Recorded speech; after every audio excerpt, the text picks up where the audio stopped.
214 نمبر مکتوب. مکتوبات شریف داسې کتاب دی چې د علومو نه ډک دی، چې دا یو مکتوب سړی راسپړي نو دا په کلونو نه ختمېږي، دریاب یې کوزه کې بند کړی.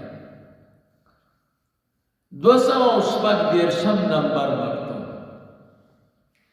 دا امام ربانی رحمه الله لیکلی دی، میاں شیخ محمد صادق رحمه الله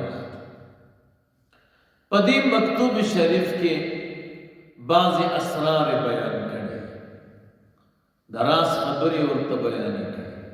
هغه د اولیاء او بزرګانو سره تعلق لري، هر سړی د هغې په حقیقت نه پوهېږي، خپل اهل به ګوري نو بیا به ورته وایي.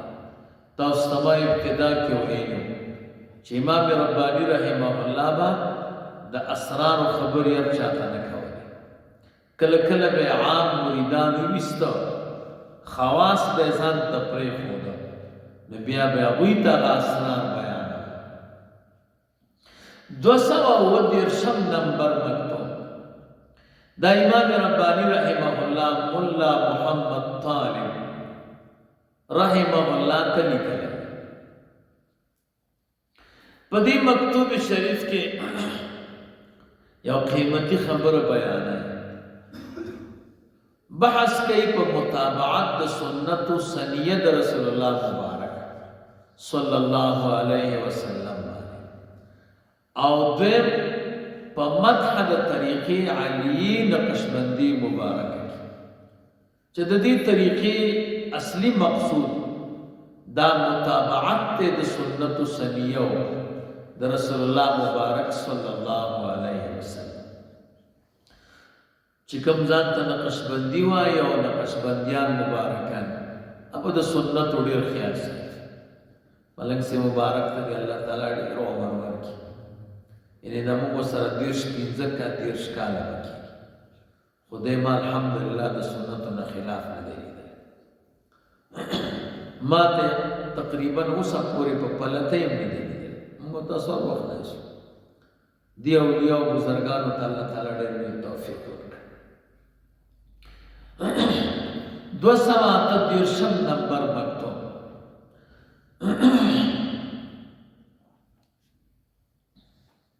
په دې مکتوب شریف کې امام ربانی رحمه الله د مریدانو په احوالو باندې بیان کوي. ډېر اوږد بحث یې کړی، خو خلاصه د بحث دا ده چې بعضې مریدان داسې کله ذکر وکړي، کله خواري وکړي، دی د هغې آثار وویني نو بیا پکې عجب پیدا شي. دی وایي که زه ولي شوم او ورسېدم، نورو خلکو ته بیا سپک ګوري او ځان ته ولي او بزرګ وایي، او دا حالت د هلاکت دی. ما تاسو ته مخکې مکتوب شریف کې راغلی په ولایت کې یو مقام دی، هغه مقام دا دی چې سړي ته نیکي نه ښکاري، خپل تقصیرات او ګناهونه ورته ښکاري. الله تعالی دې موږ او تاسو حرمینو ته بیا بوځي.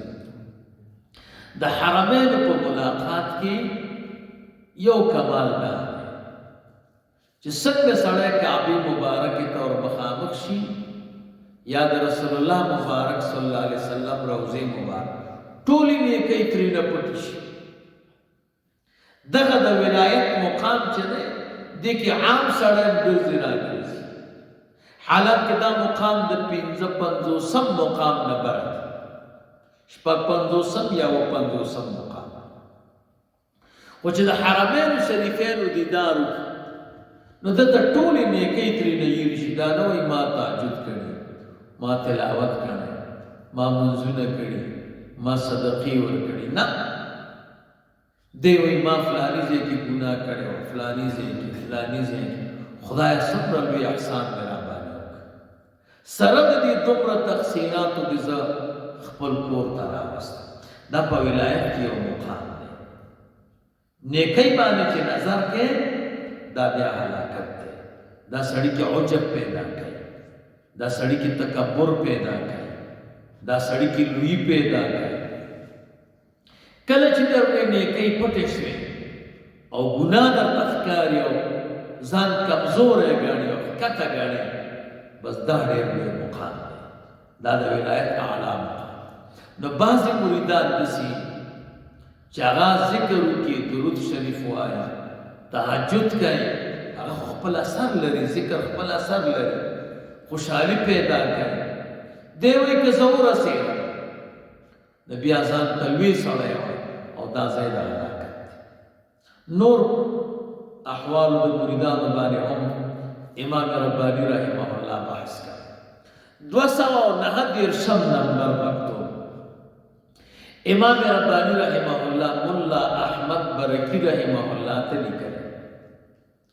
په دې مکتوب شریف کې د ملا احمد صاحب ورته یو خوب ویل او د امام ربانی رحمه الله نه د خوب د تعبیر پوښتنه کړې.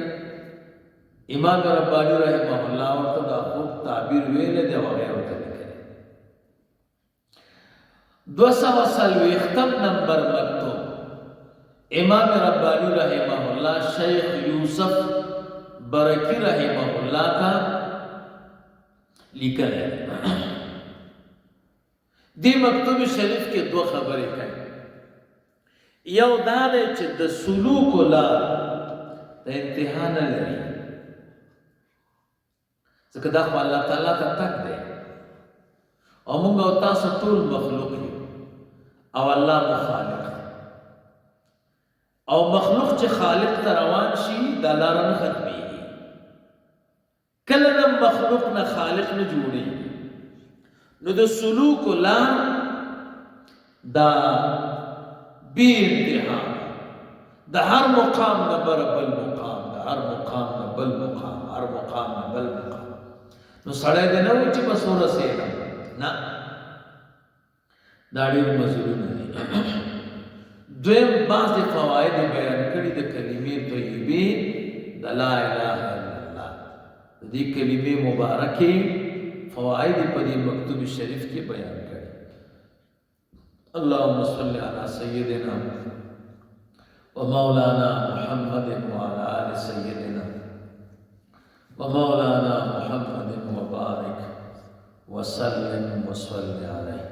دعاك الحمد لله رب العالمين والعاقبة للمتقين والصلاة والسلام على رسوله محمد وآله وأصحابه أجمعين. إله العالمين إسلام ودين محبوبك إسلام را تعمل أسانك رسول الله مبارك صلى الله عليه وسلم روح منور زمن خوشانك رب سنتنا تعمل أسانك دین او د اسلام خدمت را ته نصیب وکړي. د هغې په اسرار او روامضو را ته علم راکړي. ملنګ صاحب مبارک ته صحت کامل او عاجل الله تعالی نصیب کړي. درجات عالی کړي. د ملنګ صاحب مبارک ته رسول الله مبارک صلی الله علیه وسلم څومره مشایخ د سلوک او د طریقت ائمه د شریعت د ټولو درجات عالی کړي. قرب در قرب نصیب کی نسبتونه په کامل وجه مونته ورسي. دا دربار تر قیام د قیامت پورې دائم او مستمر وګرځي. د شریعت او د سلوک چینه وګرځي. څلور واړه اکناف د عالم ترې نصیرا وکړي.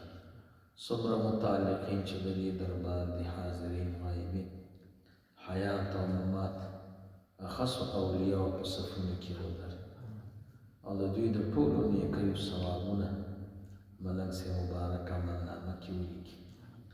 درجات عالی کې خدای دا نعمت موږ نه اخلي. ډېر عمر ورته اله العالمین نصیب وګرځي. څومره مردګان چې وفات شوي ملنګ صاحب مبارک والدین زموږ والد صاحب مفتي صاحب د ټولو ملګرو خدای د ټولو مغفرت نصیب کړي. قبرونه د جنت د باغچو نه باغچه وګرځي. هغوی برکات په وارثانو باندې کېږي. وصلی الله تعالی علی خیر خلق محمد وآله جزاکم الله. چاو ته څو ته حاجت وي